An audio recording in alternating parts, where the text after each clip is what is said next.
Sagutan natin tong problems. Transform the following complex numbers to polar form and exponential form. Okay, so meron tayong mga complex numbers in rectangular form. Ita-transform daw natin sila into polar form and exponential form. So, discuss muna natin yung mga gagamitin nating concepts para ma-transform yung rectangular form ng complex number to polar form and exponential form. So, define muna natin yung tinatawag na modulus and argument. So, yung modulus, siya yung distance of the complex number z from the origin. Or yung segment, length ng segment from the complex number z, yung point pag pinat nyo sa complex plane at yung origin. Okay? Tapos yung argument naman is the angle between the positive x-axis or ito yung real parts sa complex plane and the segment form from the complex number and the origin. Okay, so yun yung sinasabi kong segment with length equivalent to modulus. So yung theta or yung argument is the angle between that segment and the real part. So para ma-illustrate, pwede kasi tayong magkaroon ng different locations depende kung saang quadrant siya malolocate sa complex plane. Kapag quadrant 1, ito yung location ni z, positive yung x at positive yung y, yung complex number in rectangular form takes the form z is equal to x plus iy, yung x yung real part, tapos yung y yung imaginary part. So, quadrant 1, kapag positive si x at positive si y, quadrant 2, kapag negative si x, positive si y, tapos quadrant 3, kapag negative si x, negative si y, and quadrant 4 kapag positive si x, negative si y. So, yung sinatawag nating modulus is itong distance na to, which is denoted by r. Tapos yung theta or yung argument, siya yung angle between this distance and the positive x-axis or the real part. So, meron tayong formula para mahanap yung argument tsaka yung modulus. So, yung modulus or denoted by the absolute value ng z is equivalent to the square root ng x squared plus y squared. Yung modulus natin lagi siyang positive or greater than 0. Tapos, kung gusto nyong kuhain yung x in terms of the modulus and the argument theta, x is r cosine theta. Ito yung real part. Tapos yung y, imaginary part, equal naman siya sa r sine theta. Tapos yung theta, argument, tandaan nyo, yung principal value ng argument is should be in between negative pi and positive pi inclusive.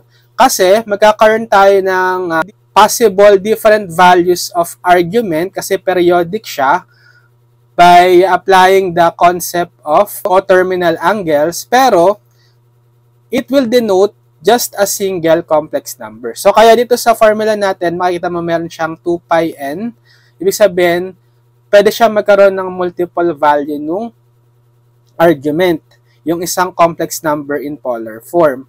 Pero, kapag kinonsider natin yung principal argument, dapat yung theta should be between negative pi and pi lang. So, isaset natin lahat ng n dito to 0. Ngayon, yung formula natin sa argument, depende rin kung saang quadrant naglo-locate yung complex number. For quadrant 1, theta is equal to arctan ng y over x. Again, kapag principal argument, isi-0 lang natin to. Okay? Yung n 0. Quadrant 2 naman, theta is arctangent ng y over x plus pi. Then, quadrant 3, theta is arctangent ng y over x minus pi. Quadrant 4, theta is arctangent ng y over x. Okay? Tapos, kapag nakuha na natin yung r at theta base dito sa mga formula, yung polar form is z is equal to r times quantity cosine theta plus I sin theta. Ipa-plugin nyo lang yung r tsaka yung theta dito. Or pwede rin siyang isulat as r cis theta or simply r bar angle theta. Okay? Tapos yung exponential form, z is equal to r times e to the I theta by the application ng Euler's identity. Okay? Sige, para ma-illustrate, solve na natin itong mga problems. For number 1, 1 plus I. So, parang positive yung imaginary tsaka real part. Therefore, quadrant 1. So, yung r natin is square root ng x square plus y square. Bale, yung x is 1, yung y is 1 din. So, square root ng 1 square plus 1 square, square root of 2. Tapos, yung theta or yung argument is arctangent ng y over x. So, kapag quadrant 1, arctan ng y over x lang. Substitute, we have arctan ng y is 1 over x is 1. So, arctangent ng 1, if you use calculator, actually exact yan, arctangent of 1 is 1/4 pi or pi over 4. So, therefore, yung polar form nito is yung r, which is square root of 2, times cosine nung pi over 4 plus I sine pi over 4 or square root of 2 cis pi over 4 or simply square root of 2 angle pi over 4. Okay, next, for number 2, negative 1 plus square root of 3i. I require din pala yung exponential form. So, yung exponential form is simply r square root of 2 e raised to I theta, which is pi over 4. Okay? For number 2, so yung x natin is negative 1, yung y natin is square root of 3. So negative si x, positive si y, quadrant 2. Again, yung r is square root ng x square, negative 1 square, plus square root of 3 square y square. So, makakompute natin value dito will be square root ng negative 1 square plus square root of 3 square, 2. And then, yung theta is arctangent ng y over x. Dahil quadrant 2, ang formula is arctangent ng y over x plus pi. Okay, so arctangent ng y square root of 3 over x negative 1 plus pi. So, gamit kayo ng calcio ulit, make sure na naka-radian yung calcio nyo. Okay. So, arctan ng square root of 3 over negative 1 plus pi. So, 2/3 pi. Okay. So, yung polar form natin is r, which is 2.